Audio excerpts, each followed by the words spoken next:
Hi, my name is Yaro, and today I have a video for you from my archives. I have to say, I am really embarrassed to share this video. My hair was ridiculously long. My choice of clothing wasn't great. I'm not even happy with looking at my posture in this video. But to be fair, this is a very old video. It's probably, as I record this, around 15 years ago. I think it was around 2007, maybe 8, that I had this video recorded. It's from a presentation that I did at an event in Australia that was run by Mal Emery. And the presentation is one part a history to that point of how I'd made a living online, and another part really just my story. So I share some photos of my travels at that point, but I also go into the ways I made a living sharing content, buying and selling websites in my kind of first maybe 6-7 years as an online entrepreneur. So word of warning, totally old, totally dated content. You probably don't even really want to watch this, but I want to upload it to YouTube. It's really low quality, so I apologize for the sound. I apologize for the video quality. Like I said, it's old, but I'm uploading it because, hey, maybe someone out there will actually benefit from what I said.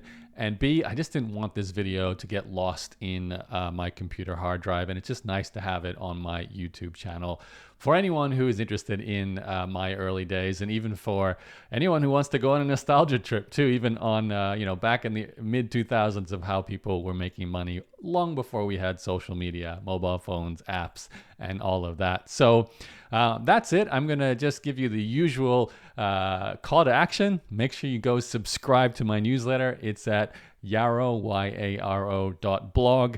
There's a button there you can click to open up and enter your name and email. And then you'll go on to my newsletter, which is specifically for content creators who want to use their content to build multiple income streams. I'm still teaching this subject 15 years after I was still doing it back then. Obviously, way more modern, using all the most latest techniques and all the platforms, and teaching you what still works today to create a content-powered online business.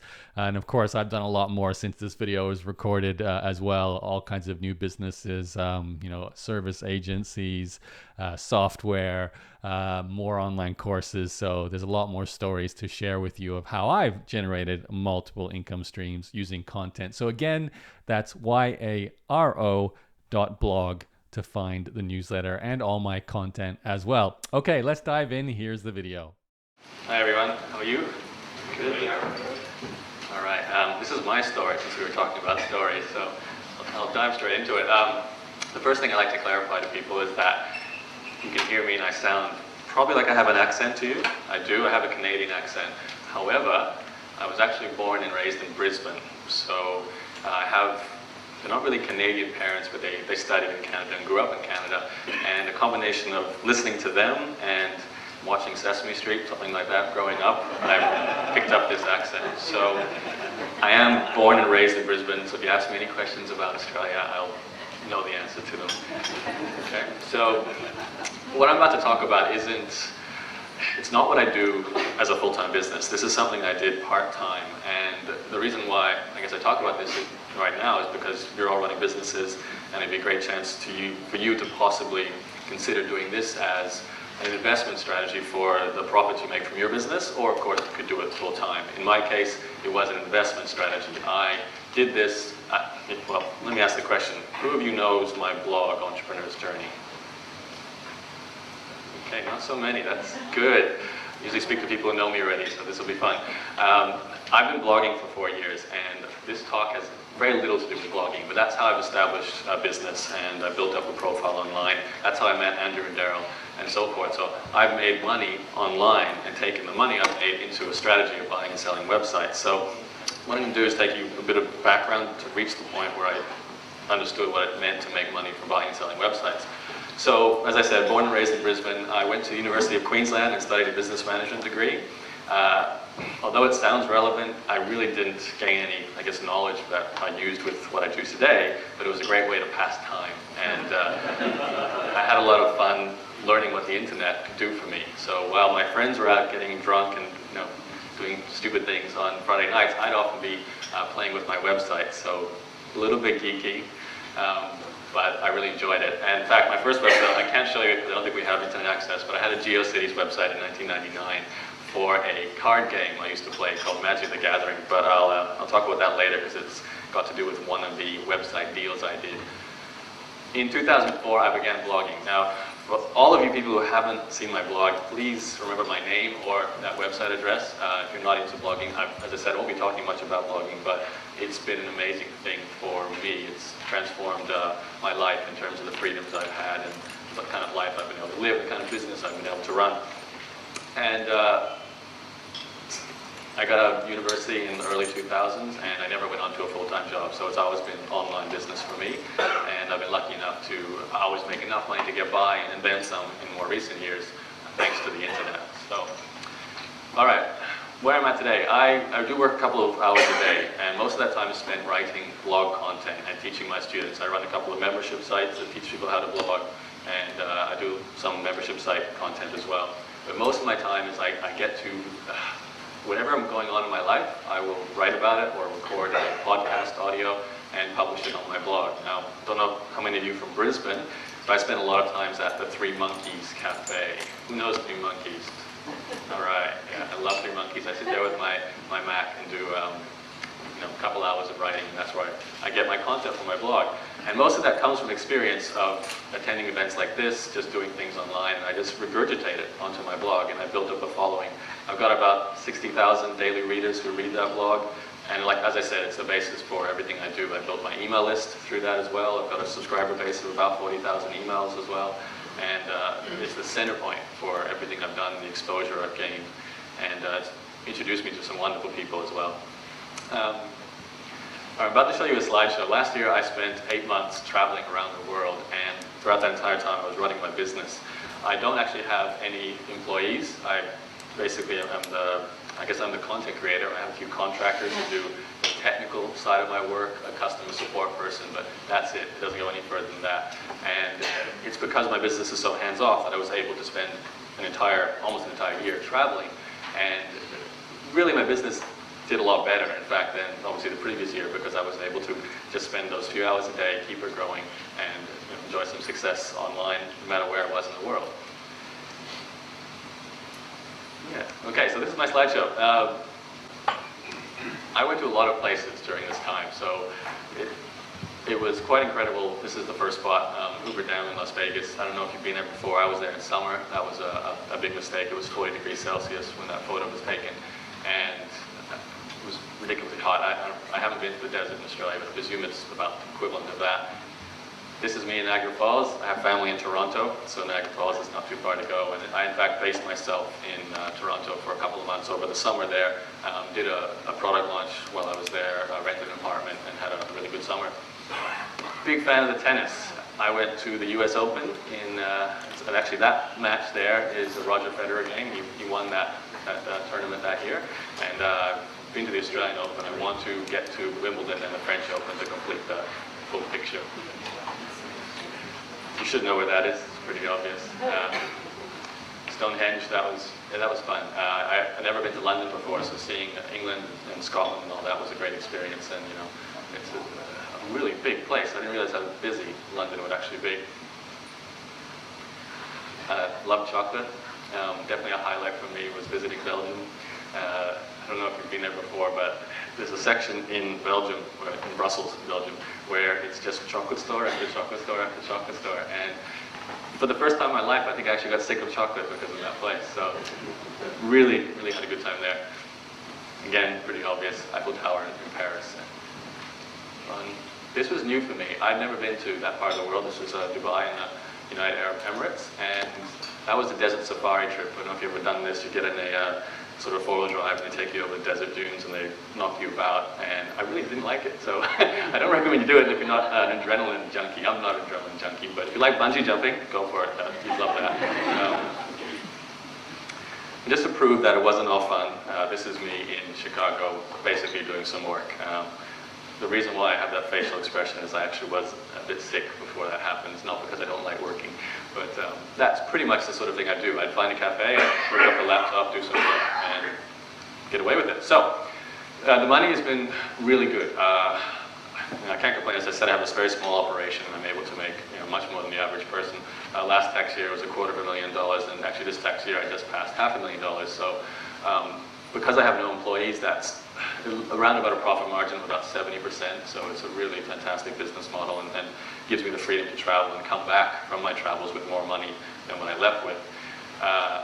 Own my own house. I have a house in Mitchelton in Brisbane, Australia, and own my own car, etc. Yeah, that's pretty much the background story. So, almost there. 5 years of trial and error. So, there's a few lessons I learned along the way that, for me, and this, Andrew Darrell had a big part in this. Before I met Andrew Darrell, I really wasn't making a lot of money, and I was doing a lot pretty much on myself. I didn't have that contractor doing customer support. I didn't have the contractor doing technical things for me. It was a lot of me sitting there trying to get my blog to do what I wanted to do. Didn't have a product of my own, and spent a whole lot of time essentially wasting time. And it was actually Andrew who sat me aside one day and said, you should really get a product of your own. You built up a following, and you really should spend some time delivering what they want. They love you already, so put a product out the door. And I finally did launch a membership site to teach people how to make money from blogging, and that was the first time I really got some significant financial freedom. I had about 500 members join the first program, and I grew it to 1,000 members, and really got some. That's why I can quote those numbers. Basically, I make some great money from my membership site, from my blog, and if it wasn't for wasting a lot of time early on, and then finally getting a realization that I needed to get a little bit of help, not full-time necessary, but some contractors to do some things for me, I wouldn't be where I am today. That's pretty much it. So now I'm going to dive into what this topic is all about. Now, everything I just discussed there generated income for me, and what I did with that income is very similar to what people do with real estate in the real world. But I wasn't into buying houses. I didn't really feel comfortable spending that much money, but I knew about the internet. So I've been actually able to buy and sell websites and make about $180,000 in profit as a part-time activity. It has been something that's not my core business strength, but I've been able to reinvest what I do into that. As I'm going through this, by the way, feel free to stop me if you have any questions. I have some time at the end for questions, but if there's something you don't understand, just jump in front of a mic and ask away. I love questions. So I did this part-time, and what it really taught me was that you can treat website investing very similarly to the way you treat real-world physical investing. So just like a house has an address, a website has a URL, so it's a property. Now, the way I set up my websites was to produce an ongoing passive income stream. And I'll tell you how to do that in a moment, but you can compare that to rent, like you receive from a house. The difference here is the entry-level cost to buying web property, not physical property, is much lower than what it is to buy real-world property. So, to get into the property market, you have to get loans of hundreds of thousands of dollars. If you want to experiment with what I'm about to talk about, you can start with as little as $500 to get your feeling around how this works and ramp it up. The biggest deal I've ever done was the sale of a $100,000 website. I've done some $20,000 and $30,000 deals as well, but I did start with a low-level one. One of the key concepts with this is, again, just like real-world property investing, you can treat a website the way you can treat a house. You may go out there looking for a house that's fallen into a bit of disrepair, needs renovating. A website has the potential to have the same characteristics, and you can renovate it in, obviously it's a bit different. You renovate it in the sense that you build more traffic to it, you help it generate more income.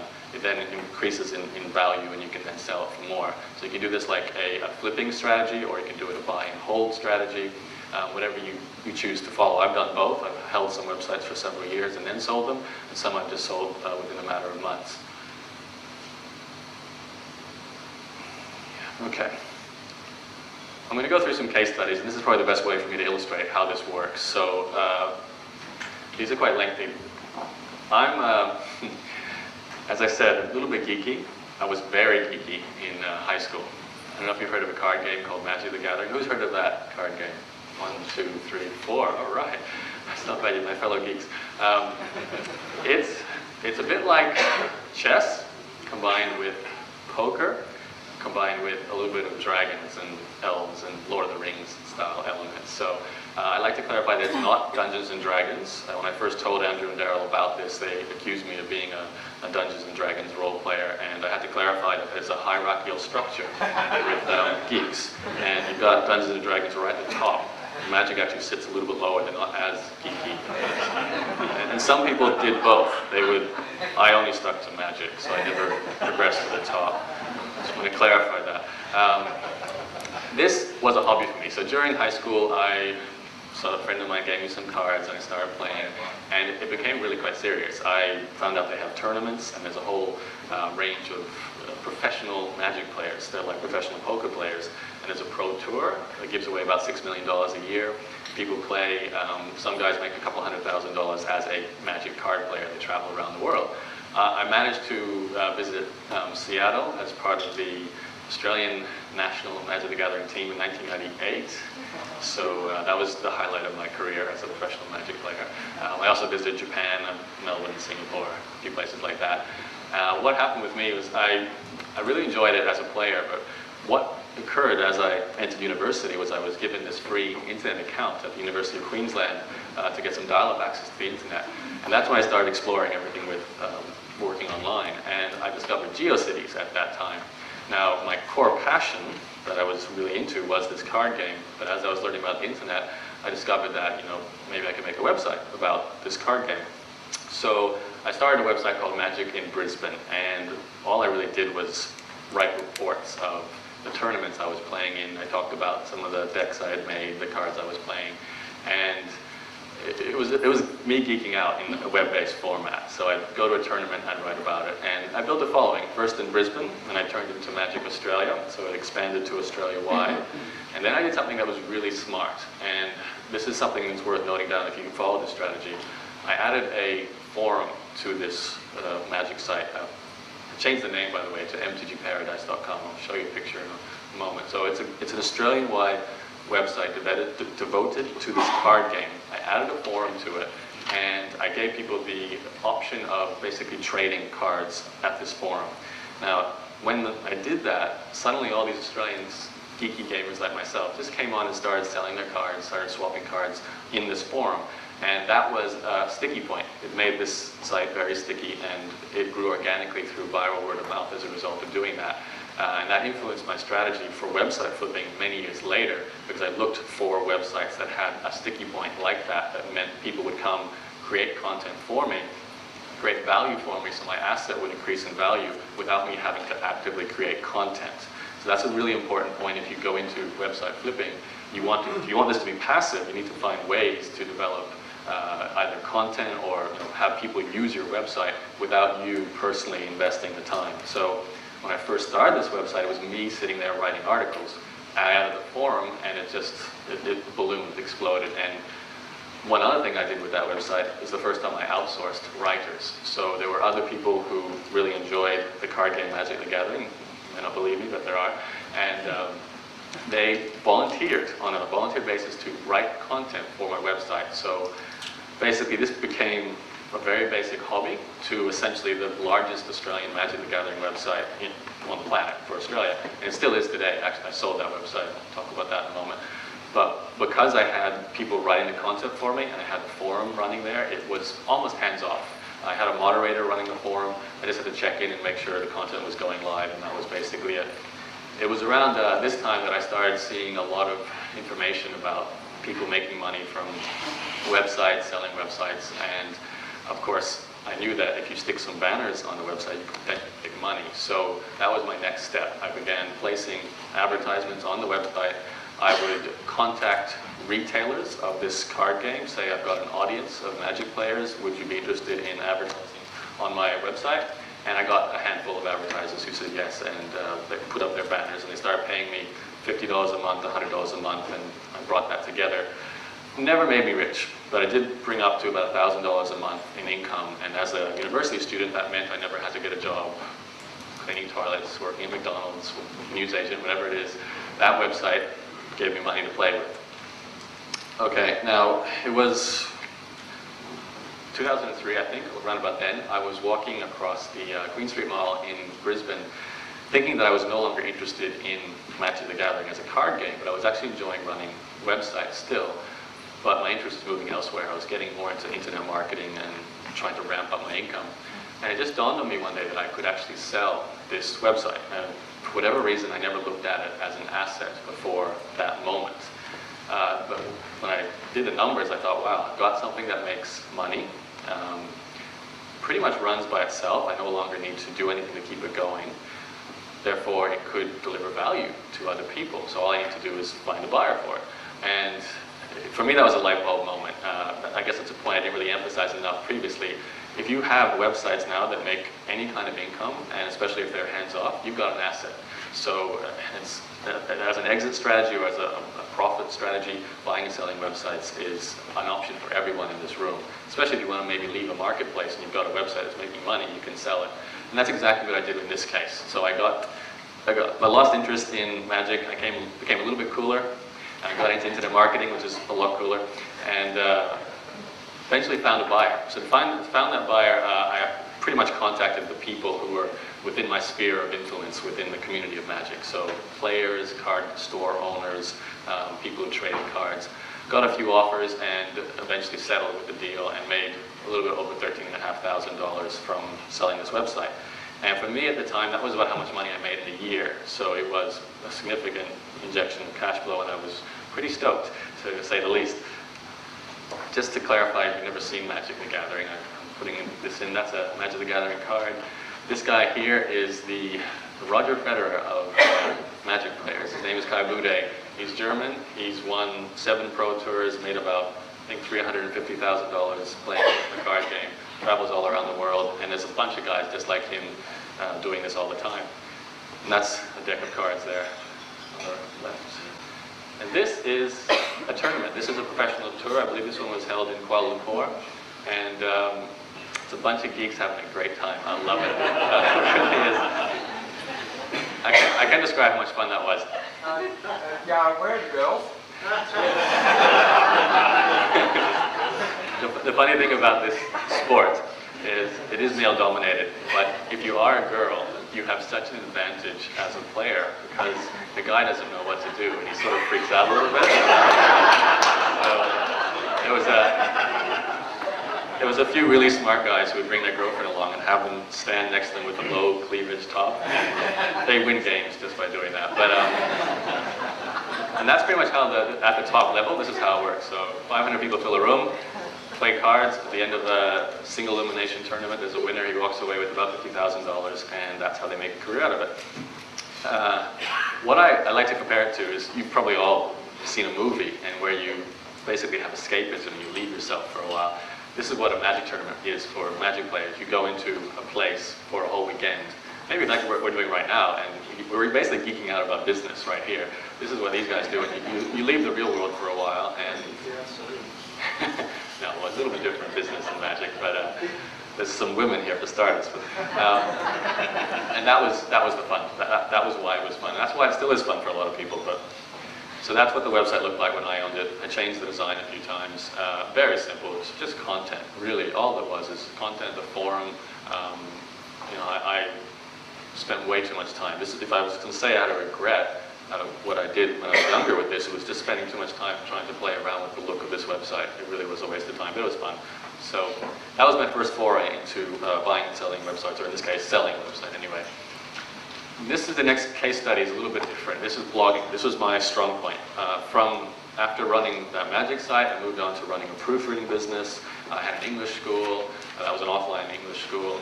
And basically, the proofreading business became my main business for the next few years. I really developed that into a standalone business, not the subject of this talk, but that business brought me into the world of blogging because I discovered blogging because I was told it was great for search engine rankings. I could bring customers to my proofreading business by running a blog. So that was the theory, and I decided to investigate whether it worked, and I started blogging as a result of that.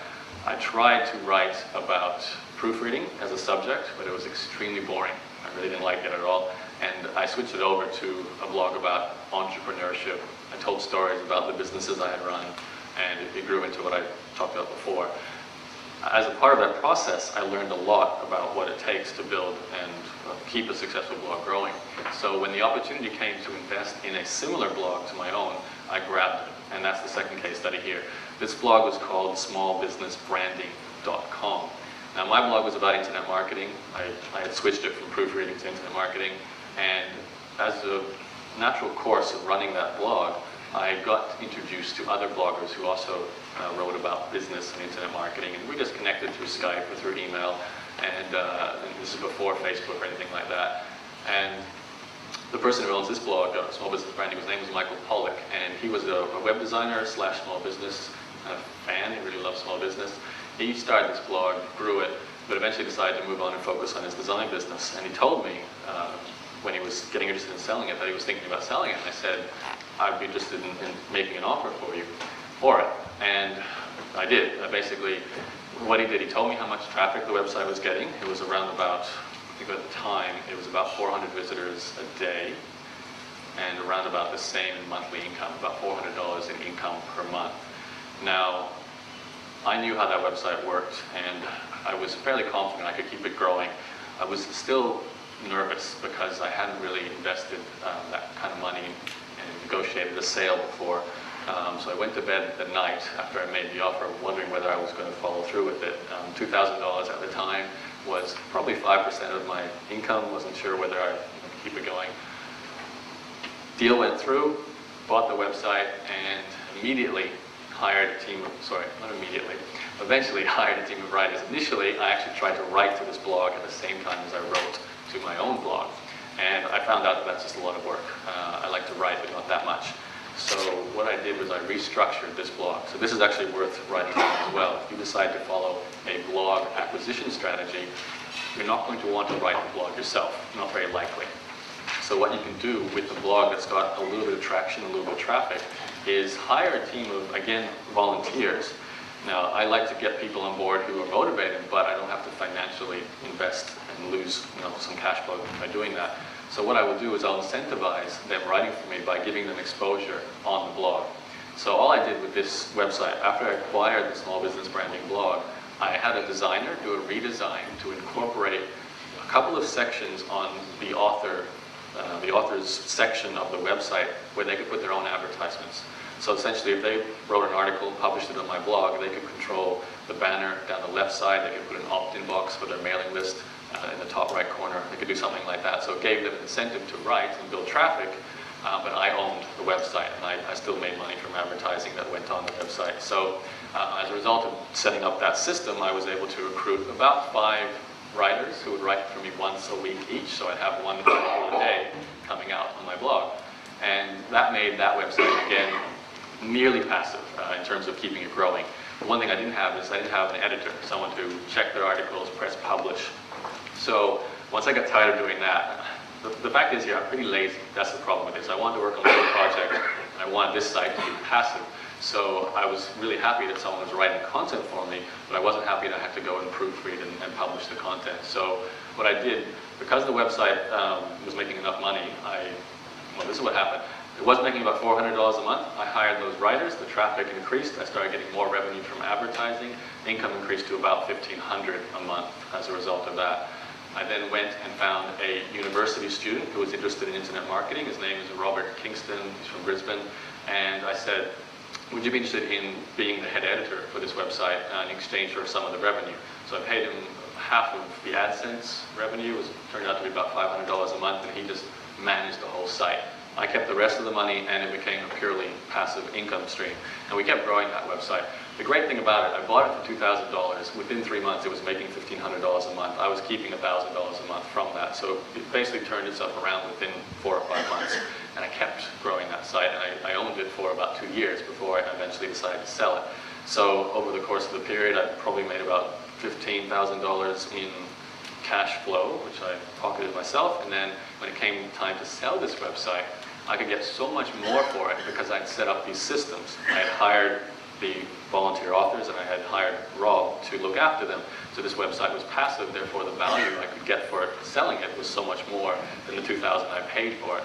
And in fact, when I ended up selling that one, it went for $25,000 US. So fantastic little case study, completely part-time. I was busy writing my own blog, starting my training programs, membership sites, and this was happening all on the side. So that's an ideal situation to go for. And so you keep that in mind if you start looking for websites. think about ways to systematize them and outsource the part of the website that generates the income. In the Magic Site's case, it was a forum that meant it would grow virally by itself. In this case, it was the volunteer writers that kept the site growing, and they had an incentive to do so because they could also benefit from getting more traffic. That's what the website looks like today, I believe. So, and that's one of the volunteer authors back when I was in charge of it. You can't quite see, but down the right side was the advertising, and down the left side was the two, and they could put a banner in the top as well. So, very easy to change that website design to incorporate that function to let the authors put up the advertisements themselves. All right. Any questions about that? No? All right, this case study is a little bit different, completely left field for me. This is an interesting subject. It's mini bikes. Who knows what a mini bike is? Oh, wow, you guys are better than I didn't know what it was. Miniature motorcycle, that's a fully fledged motorcycle that a lot of teenagers drive around on, and they go over dirt hills and do crazy things with them. I didn't know anything about it, but I saw this 2 sets of forms for sale. So let me explain my attitude with this. After I'd made some good money with the small business branding site, the Magic site, I started to look for acquisition targets. I became more aggressive with my planning, and I looked for websites that had the same characteristics, either a forum that I could let it run automatically without me doing much work, or a blog I could set up volunteer writers for, something like that.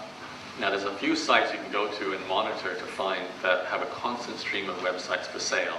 There are alternative ways to find websites to buy, which I'll talk about in a couple of slides, but in this case I went to a specific marketplace, and these two websites came up for sale, for auction. They're called miniriders.com.au and Pocket Bike Racing. They both focus on the miniature bikes marketplace. And I saw them for sale. I checked out the traffic statistics. I checked how much money they were making. And the wonderful thing about them, it was owned by an Australian. So I had the advantage that I was also an Aussie. It's easier for Australians to transfer .com.au domain names to each other. So you don't have the competition of a lot of US buyers as well. So I moved very quickly on these websites. I got in touch with them straight away and made an offer of the buy. It's like eBay, they have a buy it now price. Their buy it now price was 12,000 Australian dollars. I said, all right, let me check the stats and I'll buy it. So what I did was I acquired these two, basically trading forums again. They weren't trading in this case, they were just discussing their passion for miniature motorcycles. And I knew because of the traffic the website was getting, it had an audience of about, I think, 1,000 active members who are all just talking every day. Thank you. Well, I can't talk for that long, geez. Because it had so many people there, that I could stick some advertisements in front of them and hopefully follow through with the same formula I used to generate and increase the income. So once again, I made the offer a little less nervous this time, even though it was a lot more money compared to the first offer I made. I was getting used to this. I made more money, my income was growing, I felt more comfortable with it. So I basically did the deal and purchased 2 miniature motorcycle websites on a subject I'd never heard of and had no idea how it worked. But the formula I knew worked. So I immediately asked Rob again to be in charge of this website and gave him some instructions. The idea with these websites were to increase the revenue by adding more advertisers and generating more page views, getting more content, building an email list, all these different strategies which I'll talk about. And that's what Rob did. I gave him instructions like, Rob, go and contact all the online websites that sell miniature bikes, products, whatever the case is, parts, the bikes themselves, and see if they're interested in sponsoring the website, create some packages for them to buy, and that's what we did. And we increased the income again, we increased the revenue. I shared some of it with Rob because he was looking after it. And that was another case where it wasn't, the actual price when I sold this wasn't as a significant magnitude as the small business branding blog was, but it was a situation where, again, I generated, I think at the end, that was about $2,000 to $2,500 a month from these miniature bicycle sites with Rob looking after them. So I was completely hands-off, and that was just coming in on that month. So they paid for themselves within about, I think it was about 6 to 8 months with that case, paid for themselves, and then they just sat there being a passive income stream. Eventually, I did decide to sell them 18 months later, and in this case, again, I sold these for $30,000 US dollars for that sale. So again, a little more than double my money, and a significant flip, a significant cash flow source while I own them, all part-time, all on hand. That's the picture of minivriters.com in the US. It looks like today. The new owner did a redesign of it, but just a forum. That's all it is. These are community forums where lots of people share an interest. They go and visit every day. They post content for you, and it's user-generated content, so completely hands-off. I love that, and that's one of the things I looked for whenever I was doing this strategy. Just makes it so much easier to generate passive income without doing a lot of work. All right, so these are the strategies you can now try if you're going to consider doing some sort of investment in website property. I've done a few, those are 3 major case studies. I've got a few other deals of businesses I grew up and then sold. As I said, the biggest one I've sold was for $100,000, and that magic site was probably the smallest case study of about $13,500. The strategies you can use, you can create a new one, build it up and sell it. So I've done that a couple of times. The good thing about that, it's like growing a business and just selling a business when you're no longer interested in being in that market, or you think the time is right, whatever the case is, except your initial outlay can often be much lower. You're not doing a bricks and mortar business with inventory, with storage, staff. It's just a virtual property. It generates an income, and you build it up, find a buyer, flip it. Some people do that for a full-time living. That's their income strategy. This one, I guess, is closer to the real estate investment strategy. You might find sites that look like they have a lot of potential. You see there's a forum there, but maybe they're not putting enough advertisements on it. They haven't built an email list. They haven't really leveraged the potential to generate an income from the traffic that they have. So you can buy a site like that, renovate it, and then flip it and get double your money. Even if you make 10 or 20% return, if you buy a $50,000 website, you can be making thousands a month doing that as a strategy. This third option might be one that really you guys are interested in because you have businesses already. I don't know if you've ever thought about, as a lead acquisition strategy, to actually go out and find websites that currently have your target market and make an offer to buy them. The great thing about this strategy is you already have a conversion mechanism. You already have a way to make money through your business, and you just want more customers, more leads. So, for example, you've probably done some search engine searches in Google to find what websites rank well for the search terms you want to bring leads to your business. You could find websites that do currently rank well for certain phrases and make an offer to buy, and then that's a great way to get in front of that traffic. Throw your whatever lead generation process you have in front of that traffic and convert those people to customers. The great thing about that strategy is it's only powerful for you because you already have that process. Other people won't see the value in a website like that, and the owner very likely won't as well. So you can get in at a very low price because they won't see, a website might be making nothing, but it's got hundreds of thousands, but thousands of visitors a day. You've got a product to sell to those people, and therefore it's valuable to you, not so much to the owner. So it's a good strategy for people in the room anyway. That's kind of what I did with small business branding. I already had an audience of internet marketers. I bought small business branding. I pretty much doubled my audience as soon as I owned that website. They all went onto my email list, and I kept some value that way. All right, these are probably important to you.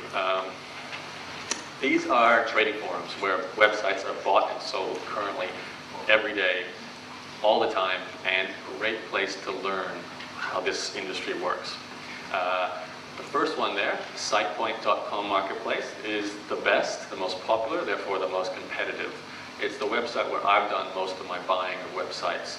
Bear in mind, I wouldn't dive into a $100,000 acquisition at this place if you don't know what you're doing.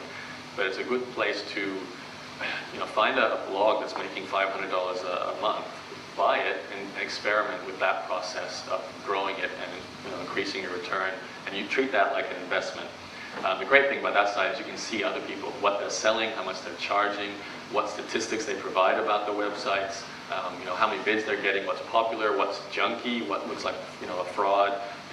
Look out for those things. The Digital Point Forum is not as popular for this particular subject, but it has a lot of trades going on.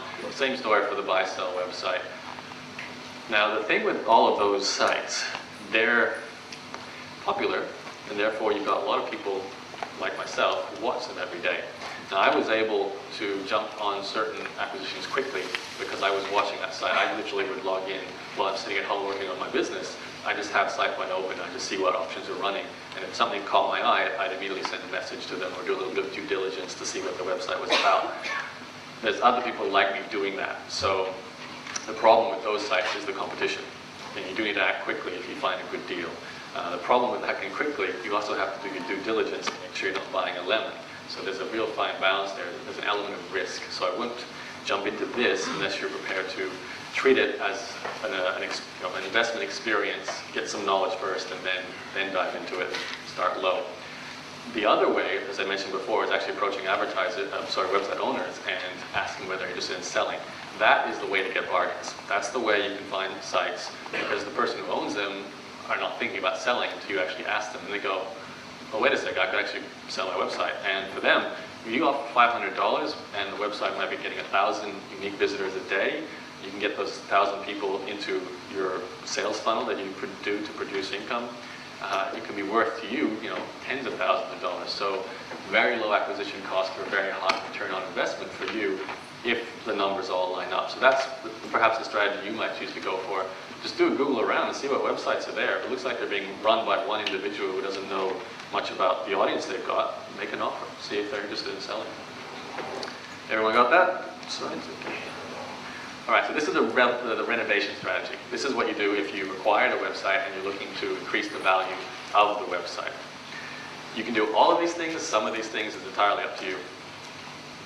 The actual goal here is really to increase the main metrics. So the amount of money it generates, the amount of traffic it gets. Those two things are very interrelated. So number one, increase traffic. So to do that, the most common way is to add more content. And that's been my strategy online. I produce content, I give away free value, and I get traffic as a reward for that. So you can hire writers to do this, or you can write the content yourself. You can add some sort of content generation mechanism like a forum, and that can help it become a viral content generation strategy. Two, you can attract more sponsors. This is what I talked about with those other sites. I told Rob to go out there and find potential advertisers by just either emailing the owner of stores. One of the really good strategies we used that worked well was to find our competition or our similar sites to our own sites and see who was currently advertising on their site, approach those sponsors and say, we have a similar audience, would you be interested in sponsoring our site as well? Number three, increase the advertising fees. This is ridiculously easy. Just adding, I've bought some sites and just asked for double the amount of money from the sponsors. To go from $50 to $100 is not such a big jump for an individual sponsor. If you've got 5 sponsors and they're all paying $50, if you increase that to 100 each, then you doubled your money. So often just experimenting with pricing will increase the value of a website and the income you generate. 4, this is actually something that pretty much every website out there that has traffic is probably not leveraging. Is just adding more places where sponsors can advertise on your website. So you've obviously seen banners before and you're probably quite sick of them, but the opportunity beyond banners is actually quite significant. For example, people aren't doing this right now, but sponsored video, YouTube video could be placed on a website. An advertiser could have a short commercial in the video. Sponsored audio, you might be running a podcast, or a website might be a podcast. Inserting advertisements into the audio is another way to monetize that audience. Just adding more banner spots, adding places to sell text links. People will buy text links sometimes. Paid content, people will give you an article and pay you money to publish that article on the website. Again, just increasing the revenue streams you get from the website. And I did that with pretty much every website I own. I just added more advertising until I combined it with multiple channels of income and generate a significant return that way.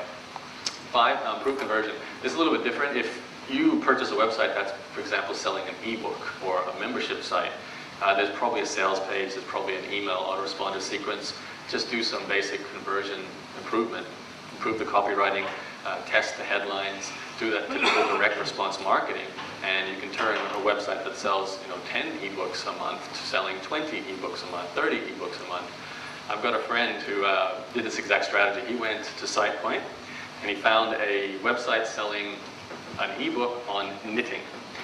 And my friend's about my age, same thing, he's a guy. He doesn't do anything with knitting, but he knows direct response copywriting. So he bought a knitting website, and it came with a sales page and an ebook and a follow-up sequence. That's all he purchased. He went through the copy, went through the email, improved the conversion on each of the, the key points, and doubled and then tripled the return he got from that. And he's still running it. He runs that as a passive income stream for him. So that's another strategy, especially if you're already understand direct marketing, that's your business. So like Brett, wherever you went. 6, okay, create more product to sell. Really good strategy. My arrow's broken, but really good strategy is to just add more product. The same way you can add more advertising. If you're selling an ebook, just add a back end to it. So you could look for a person who's got a front end product, selling an ebook or something like that, and then just add a home study course, a set of CDs, whatever the case may be. Increase the size of the sales funnel to generate more return on that first initial sale they're getting. So another good strategy. And 7, this is really important. Most websites out there don't have an email list, which boggles my mind. Most bloggers don't have email lists.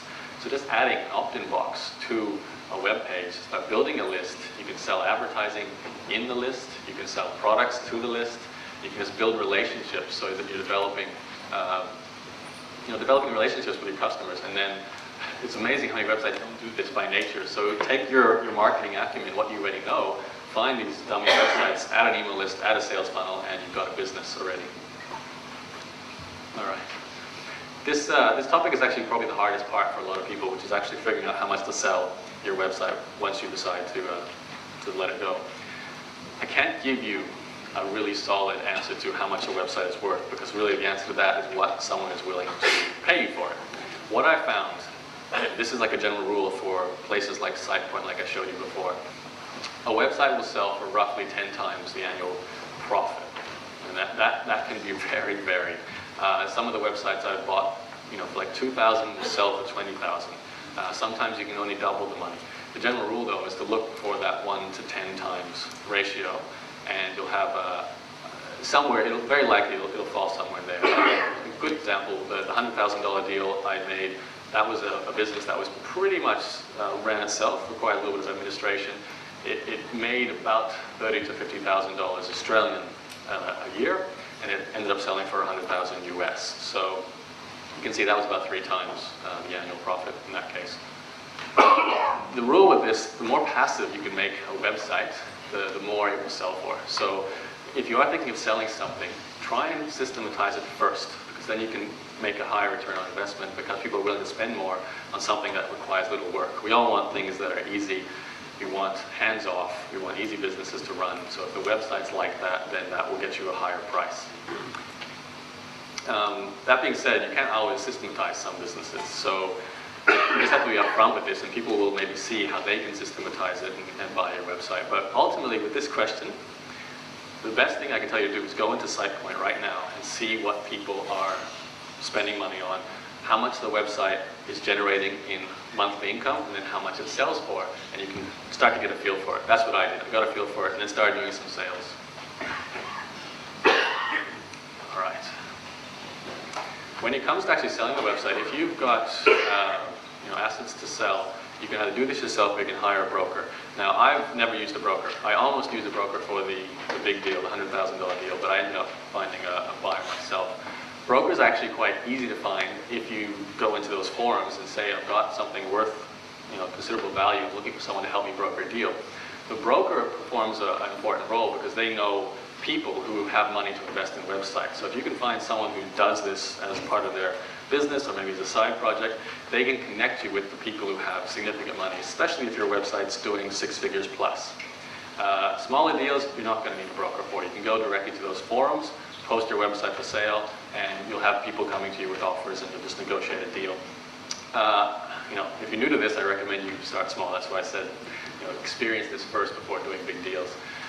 The way I found buyers has been quite interesting. I've either gone straight into the forums and asked, or I've circulated within my network. One of the surprisingly easy ways to find someone to buy a website is to actually just tell everyone and tell the audience that you're selling your website. So I've had a couple people, I've just put a post on the blog saying this website's for sale, and the people who read it have come and said, I'm interested in buying it, and made the sale that way. So that's a surprisingly easy strategy to find people who could be interested in buying websites. So that's your existing network, and the general rule here is just have patience. Don't take the first deal. Wait for people, because you want to have a bidding war here, kind of like eBay. The more people who are interested in buying a website, the higher the price goes, and if you have patience, you can get a better price for it. But if you want to get out, just exit.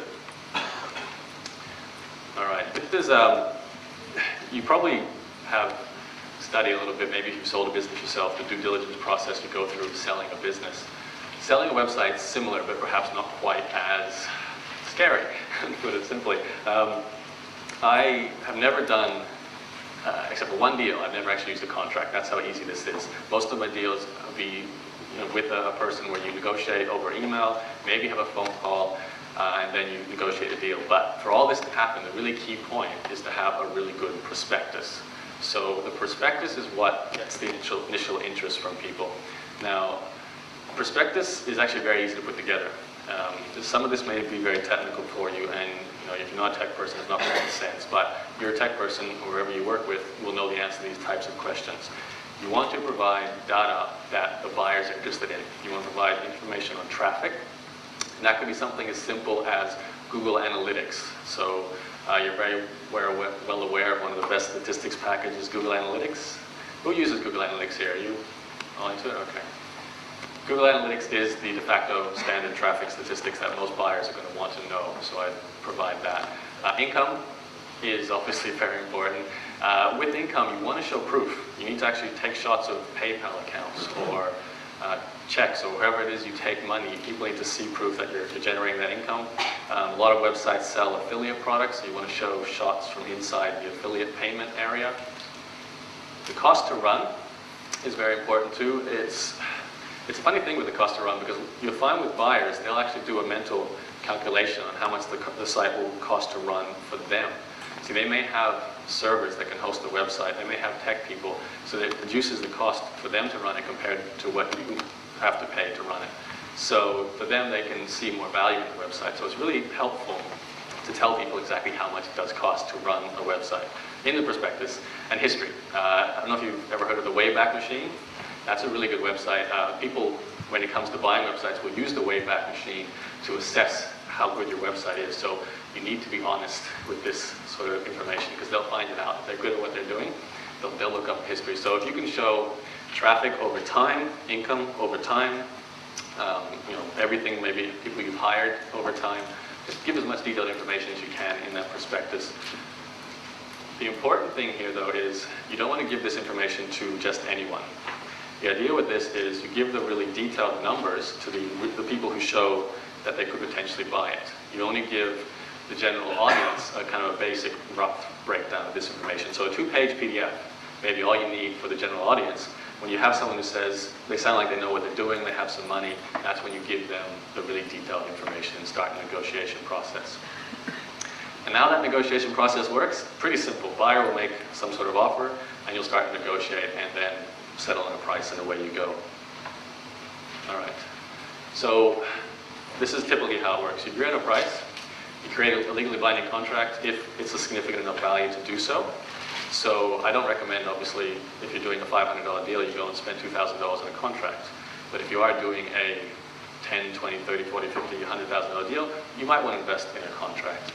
I obviously recommend legal advice on anything legal. So as I said, I did use a contract for the $100,000 deal and a couple of the $30,000, $40,000 deals, but nothing lower than that.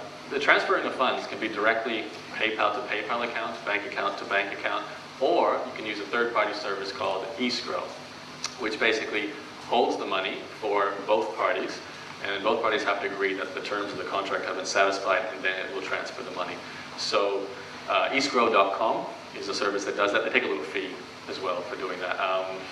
Most of my deals have been done with people who I've established a relationship with, so we haven't used an escrow service. What I often will do is pay half the money up front, take ownership of the website, have it run on my servers, make sure that it's functioning as they say it is functioning, make sure the traffic is there, make sure the income is generating, maybe over a period of 2 weeks to a month.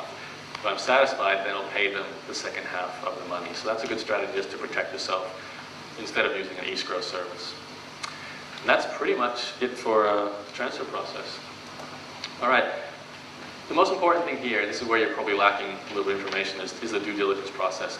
You really need to understand how the website works.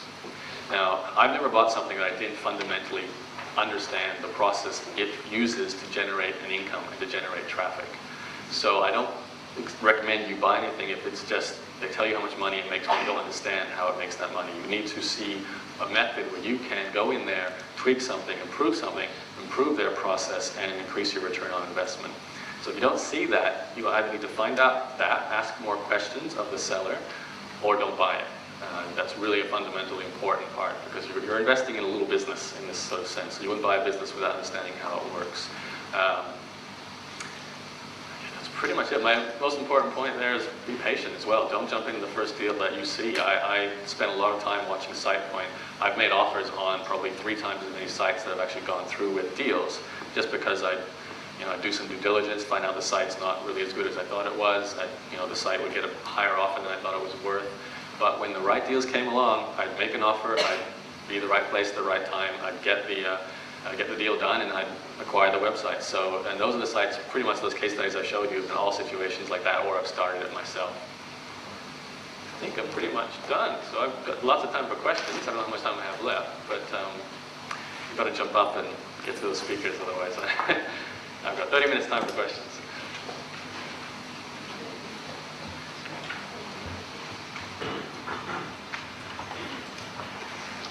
Hi, I'm Denise. How do you go about organising a contract when you're selling it from Australia to somebody in the US, perhaps? Pretty much the same deal. I've sold to a Canadian woman once, so in that case, it was a case of just going to my contract person here. We get some input from her name was Fiona, and we basically negotiate a contract together, and then both our lawyers at each end would sign off that we're happy with it, and then we just sign it and send it back and forth between each other, and that would get the deal done. But my lawyer was satisfied in Australia, her lawyer was satisfied here in Canada. It's not what you can do, I believe. I'm not a lawyer, so I don't know the specifics. I'm a programmer, Okay. and have mainly done desktop applications, but about 18 months ago I decided to do my first website. I chose a site domain name that is this long with keywords, even Yep. I can't remember it.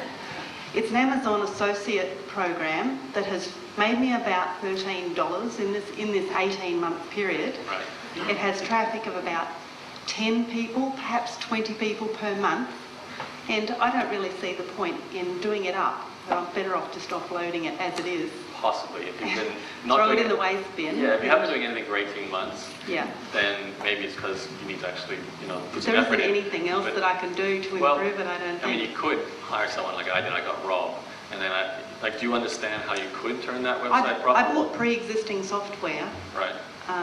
some $97 software that I uploaded, and then just did all the connections directly to Right. Amazon. And you understand how that makes money, right? Yeah. understand. With So- a very small commission, yeah. Right. I know that I could put a forum on there Right, for but- people that were interested. But the key is you're missing traffic, though. That's right. That's what you're lacking, turning Yeah. that into a big income stream. So Yeah. if you had some strategies to increase the traffic of that website, and you're saying you don't want to do them personally yourself, right? But you I could- think that with the Amazon traffic, Amazon commission being my tight. minuscule, it's not worth paying for traffic to go to the site. But right, well, there's potentially a fundamental flaw in that strategy. It's the revenue you get from the sale. So you do want to make sure that, that the ebook example I gave from that knitting website, it could be a $27 ebook that makes 50% profit margin. If you can get a few hundred sales a month, then it's a significant amount of money. Taking it further, I know my friend is producing CDs to sell on the back end, $97 CDs, and really expanding out the sales funnel there. So that can be ramped up. If you don't see that possible in what you're talking about there, then yeah, you may just Okay. have to switch it off. Thanks. Hi, Yaro, Annette. Could you tell us what system or software you might use to charge for the banners each month? Yeah, that's true. I mentioned that. I use a program called, it used to be called Open Ads, and now I think it's OpenX. It's a PHP. This is the system I use to rotate the banners. So I should clarify. PayPal is the answer to how I take the money. On a subscription basis? Yes. Okay. Just to can't bring it up, but I have a page for advertising on most of my websites, and what it will do is list how much traffic the website gets, and then I'll have packages, and the package will be like, get this banner, get another banner, pay $100 a month. And then there'll be a link there that's a PayPal subscription link. They'll purchase that, they'll send the banners to my admin assistant who will upload the banners to my rotation software, and then each month that money will keep coming in unless the buyer decides to cancel their campaign. So it's very hands-off like that. In fact, that's one of the things we did when we bought forum websites or any site that had traffic. Almost always they don't have a good page that sells their advertising well. So simply putting up a page that says advertising, listing the traffic the site gets, how much money it costs to advertise, giving people a button to buy, to spend money, instantly created an income stream because that wasn't there before. It was difficult for them to actually buy advertising on the website. So that's one of the first things to do. And do you stay in contact with those advertisers and tell them, how much the site's increased? And I don't. My admin assistant does a little bit of that, but the actual software reports. So what it will do is it'll spit out a report on how many clicks and how many views the banner is getting. Brilliant. So again, completely offhand. Thank you. OpenX, it's a great tool. It's free as well. It's worth bringing it up if we can go online. Sure, we're online now. Okay. Look, who wants to go online, have a look at that? Good idea? Okay, so while Yaro's doing that, Ray, do you want to give us your question? And you can do multitask. Okay. Emil. Okay, Yaro. My question is on forums. Is there any particular software you use that sets your forum up for you on a website? I've always used a service called vBulletin. Not always. That's basically the industry leading service. It's called Just let vBulletin. Andre sort that out. And that costs money. It's about $100 for a year-long license with that. Before vBulletin, I used one called PHP Board, I believe was a free one. I think that's it. And then even before that, I was using Envision Board. That was my first. The Magic site. It's called Envision Board. I think there's a license fee for that. But these are fantastic scripts. You install it. It's got instant messaging. It's got threaded subscriptions. People can go in there, create accounts, spam protection. It's like a little package for a business in itself. And it's install, set up, and let people use it. But the hard part is getting the audience to actually start posting threads and talking about things. So Yaro, if you were somebody like me who doesn't have a clue about that, doesn't want to know, what sort of price would it cost to get somebody on, to outsource that to somebody who knows how to Getting a do forum it? set up. Yeah, just to go there. That's a $50 job. The installation is very easy. It's upload the scripts. So how much, what sort of job is it? $50. It's a $50 job. You go on to somewhere like rentacoder.com, rentacoder.com, or... Yeah, Rent-A-Coder, Elance, Scriptlance, but once it's there, that's the easy part, to be honest. The challenge is getting the audience. So that was E or V? E. Electronic Lance, Elance. No, sorry, the software. vBulletin, V for victory. Okay, great, thank you. Pull it up for you. I'll pull up the advertise page. So you guys at this level shouldn't be really... I don't believe you guys at this level should be, unless you do it for fun or you've already got that knowledge, shouldn't be trying to go out and learn how to build a website, in the sense that what you should be doing is be like the captains of the ship. The captain's of the ship's not down in the boiler room stoking the coal. He's up there telling everybody else what needs to be done to keep the ship going in the right direction. Now, Carol, there's another question? Yes, hi, Carol Hazel. I was recently looking for a website name, a particular name that I wanted. I do this from time to time. It happened to be taken, and when I inquired, it was taken by a US company that sells sites, or site names. There's actually no site, no traffic, nothing else involved but the name, at some price, somewhere around, I don't know, $4,000 US.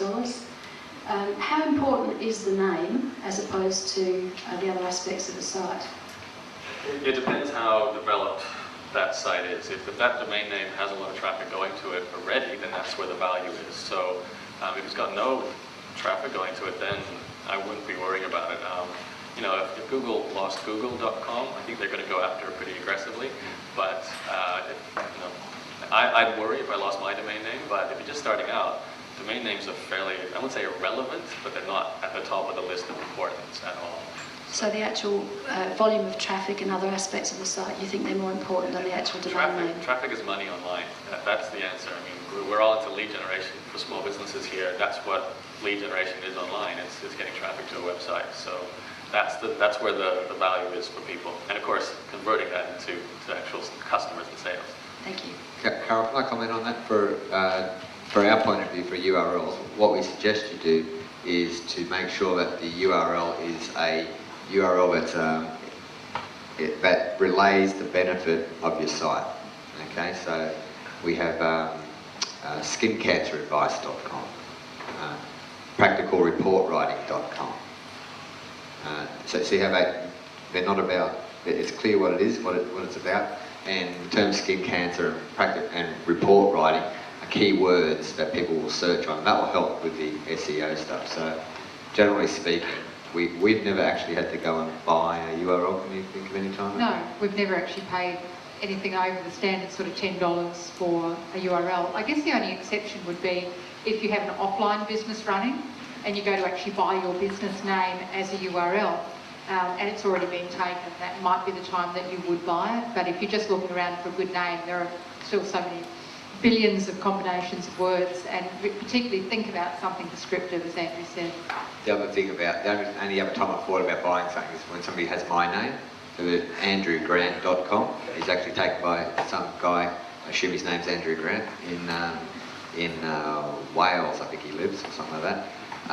So I'm thinking I might get Andrew L. Grant, which is my middle name, or just I could approach him and say, yeah, how connected are you to this, mate?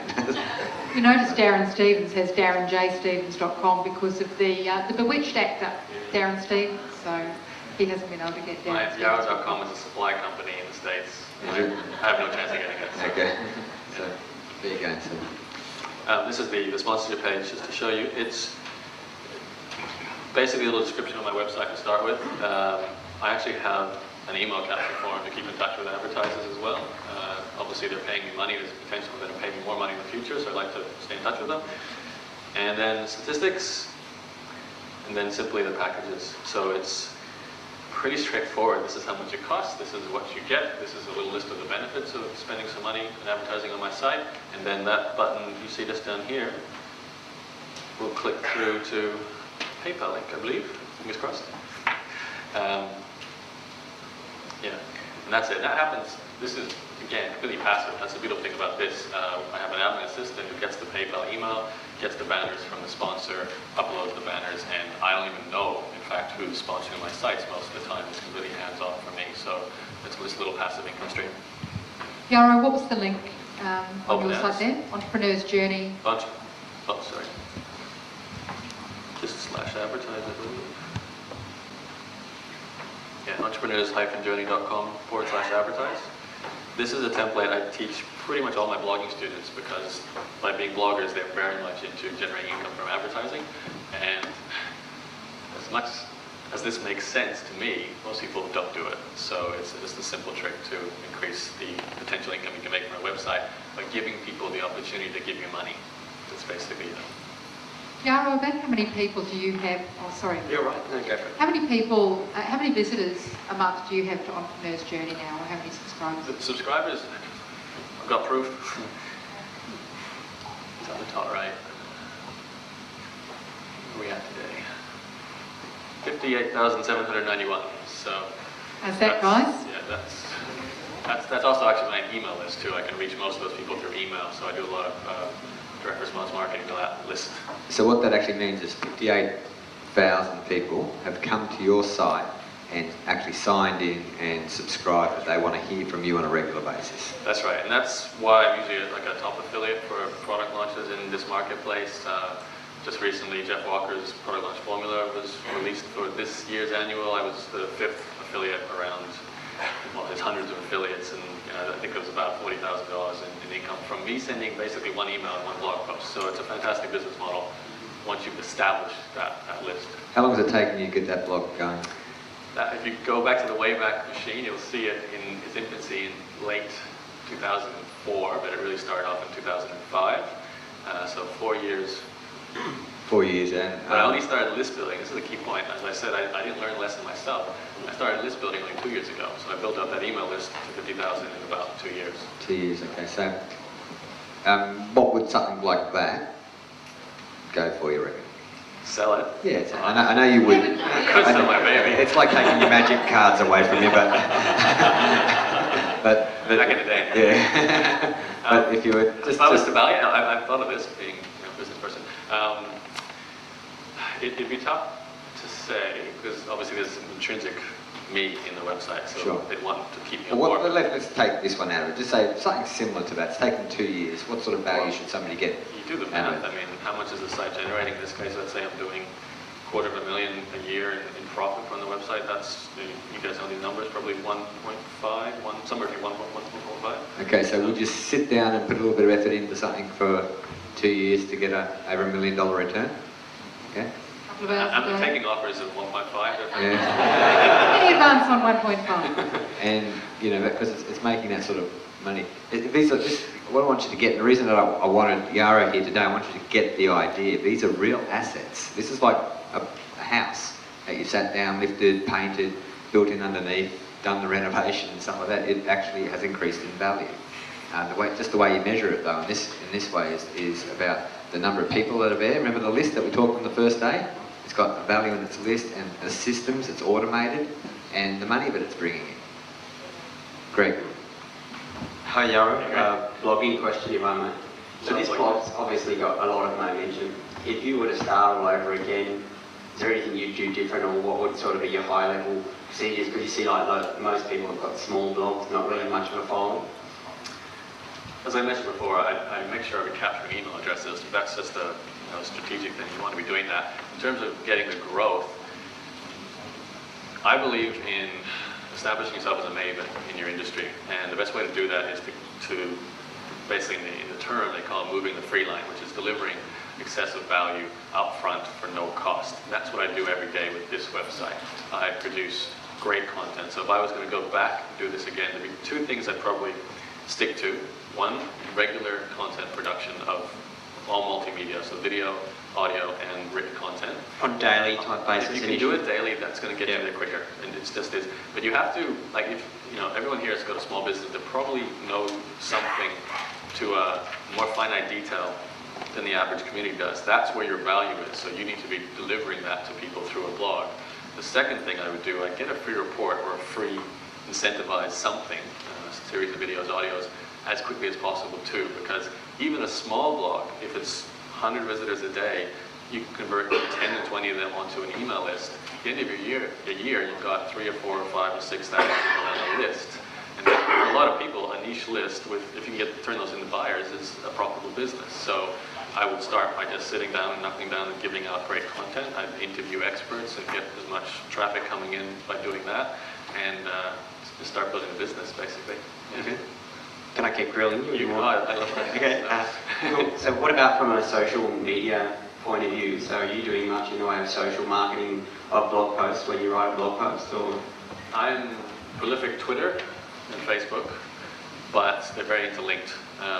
Write blog post, I'll go to Twitter, I'll tweet my blog post. The tweet automatically goes into Facebook. That's all hands off. It's done for free within Facebook and Twitter. Great thing about that is it's giving me multiple contact points to get my content exposed to people. I think you had someone talk about Twitter earlier in the workshop. Yeah, Denise yes. Right, and obviously, I tweet a piece of content, it gets retweeted virally, and then that brings new readers to my blog. Facebook, same deal. People are seeing the stream of updates. Yaro's got a post. It's an uncanny, actually. I put a video out. I just finished doing a launch, or it's happening right now. I produced a little short video from home. I basically did a slideshow, like I showed you guys, of my travels, but I stopped at the point where I was in Toronto, Canada, doing a launch of a blog product back in August of 2008. And I said that this launch ended up making $200,000 in membership payments. And I put that on my blog, and then I did a tweet about it, and that went to Facebook. And Facebook is full of people who aren't exposed to me as a marketer. I've got my dad, I've got my high school friends, and I've got some of these people going, you made $200,000 where you're traveling overseas, who never, ever imagined that we're in this business doing this kind of money. And that was because of the social media aspect. So they're going to start talking about me, and sharing the links and bringing the traffic. So I think social media it's exceptionally powerful when it's used how it's intended to be, not as a marketing tool, as an advert marketing tool. It's more of subtle one. It's firstly a social tool. So the idea, I guess, is to make use of it as a social Yeah, just tool spreading first. your message sort of thing. Just deliver content. People, like, I remember I sent a tweet out about this. So many people fail at online marketing because they're not very good at delivering value. Most people who actually put an adequate effort at writing a good free report will get a fantastic return from that, but most people don't do it. So it's the way it is, and that's great for people who do it, like us, because we stand out from the crowd simply by providing good information. So that's the philosophy I built that blog on. So. One last question. So you're, when you're capturing your leads into the autoresponder, Yep. how's that integrating with you've got feed burner there as well? That's separate. That's an Aweber list. Okay, yeah. I've got a series of 52 emails that come out weekly. Blog tips, that's the automated follow-up process. It's basically 90% tip, 10% join my blog training program. So just take it back, you've got 52 emails, Yes. and they're sitting in a computer somewhere which automatically sends them out. You don't have to sit there That's and right. send them out. That's right. Is that right? It's the classic internet marketing formula. If you guys aren't doing that with a website, you should be. I mean, it's so automated. I also have affiliate promotions go out automatically, and because I draw the diagram, and it's, person does a Google search for a topic, my blog comes up as the search result. They go in, opt in on that box. You can just see in the bottom right corner. Bring it up. So that's it there on the. That's the opt-in box. So they'll enter their name and email to get my free report. That puts them straight onto that list, which has 52 emails that automatically go out to them over a year. And it takes them through the process of building a successful and profitable blog. In, I think it's week 3 or something, week 4, I have a promotion for my coaching program. A couple of weeks later, there'll be a promotion for an ebook of someone else's I sell as an affiliate. And just, it goes through this process. And every day I'm waking up to some sort of notification of an affiliate sale, a sale of my membership site product. Sometimes when there's a time-sensitive launch on, so something's only open for a week, I will send a broadcast to that list, and that's how, it's the numbers always astound me. That list has got 50,000 people on it. If I can get 50 of them to buy a $2,000 product, it's $100,000. It's do the math right? Yeah. And that's 50 of 50,000. So what's that? A 0.1% conversion rate. You can produce that kind of income. So once your list has got momentum, like you said, got momentum, then it starts to become a real automatic income stream. So. Cool. Thank you very much. Nice. Now, Yaro is one of these guys who does the combination of a big list. So the value of Yaro's list comes from the size of his list. Remember what was the other thing that you had to get? Relationship with the list, and that Yaro puts a lot of effort into maintaining the relationship with his list. That 50,000 number wouldn't be worth much if he doesn't maintain that relationship, or if he abuses the relationship. Would that be right? That's correct. I mean, before I came to this, well, you can see the first blog post I wrote was published this morning, just to make sure there's a little piece of content going out, and that was an interview with another membership site owner. And this is the sort of thing that I've been doing, not every day, I do it maybe 2 or 3 times a week now, but when I started it was every day, and I just put a bit of content out. And this is an interview with a friend of mine over in, his name is Daniel Scocco. He runs a membership site of his own, and he's in Brazil living like a king because he makes $10,000 a month from his blogging and his membership site, and $10,000 US a month is like, I don't know, it's a lot of money in Brazil, Sao Paulo. So, and I interviewed him. That's all I did. Grabbed him on Skype, recorded the interview as a telephone conversation sort of thing, put it on the blog. Content, helps build the traffic even more. And what I like to say with this website builds trust for me 24 hours a day, 7 days a week, whether I'm there or not. And that's the trust, that's the relationship that helps for when it comes that time to say, would you like to buy something I recommend? That trust brings in the conversion. That's so important. Can you make a comment on, because most of these guys here have traditional bricks and mortar businesses, and some of the internet's a bit of a foreign thing. What's the application of a blog to a traditional bricks and mortar business?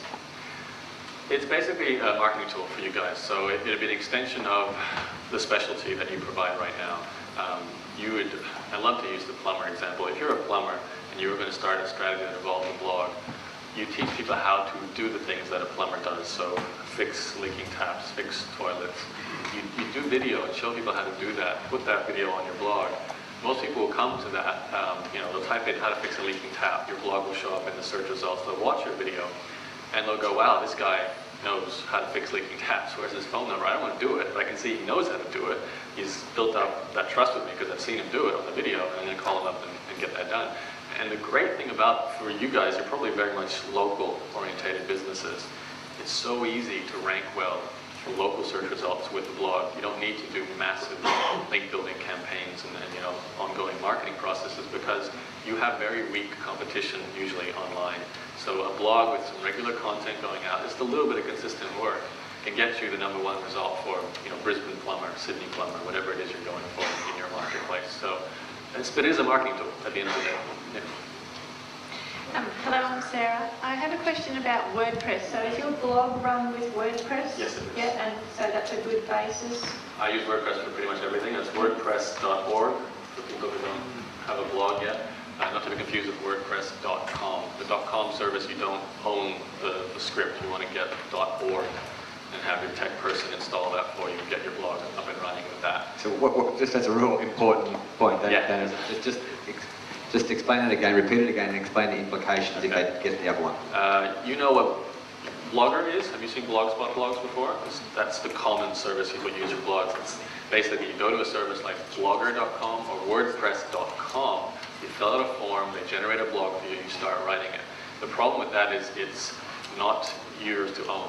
The Blogger or WordPress own that blog. You want to have a domain name and install this software called wordpress.org and have it on your own server so that if something happens, you're in control of it. I've had some horrible stories of people who were making good money, $2,000, $3,000 a month on Blogspot, and the people who own that service now is Google. They decided there was some sort of fraud going on, or they thought there was. It flagged some sort of warning there. Their websites were shut down overnight and the income stream was basically eliminated. They tried to get the sites back up, but they couldn't, and that was the end of the deal, so the websites were gone. If they owned a domain name, they could just move servers and be back up in 24 hours or less. So if you're not sure which one you've got, you must be able to put it onto your server and control it. If you can't put it onto your server and control it, then it's not the one you want. The difference between like GeoCities, I mentioned that the free website, my very first website was GeoCities, and then I bought that MTG Paradise domain for the Magic website, and I owned that. That was my house. I wasn't renting anymore. Can we maybe just wrap up by talking about the lifestyle that you have now? Because one of the things I love about what you do is you are living the 4-hour work week. Yes. Who's read Tim Ferriss's book, 4-Hour Work Week? Yeah? Most of you haven't read it? Wow. Okay. Goodness. And put it on your list, guys. The 4-Hour Work Week came out probably 18 months ago. It was a bestseller just about everywhere. The 4-Hour Work Week, Tim Ferriss. Too busy working to read it. I've actually got an interview with Tim on the blog too in the podcast section if you want to hear the audio version. So absolutely awesome book about leveraging and outsourcing all of the crap out of your life. And what I love about what Yaro does is he has taken, well, you're probably doing it before Tim actually wrote about it. Yeah. Tim came to me and said, you know what I'm doing, we should get to know each other. So. There you go. So, just the value and the power of outsourcing and the lifestyle that it's given you. I know, for example, last year you travelled 8 months of the year? 8 months of the year, yeah. It was, as you saw in the slides, I went to Fiji, Hawaii, America, Canada, Europe, down to Dubai, Singapore, back home over 8 months.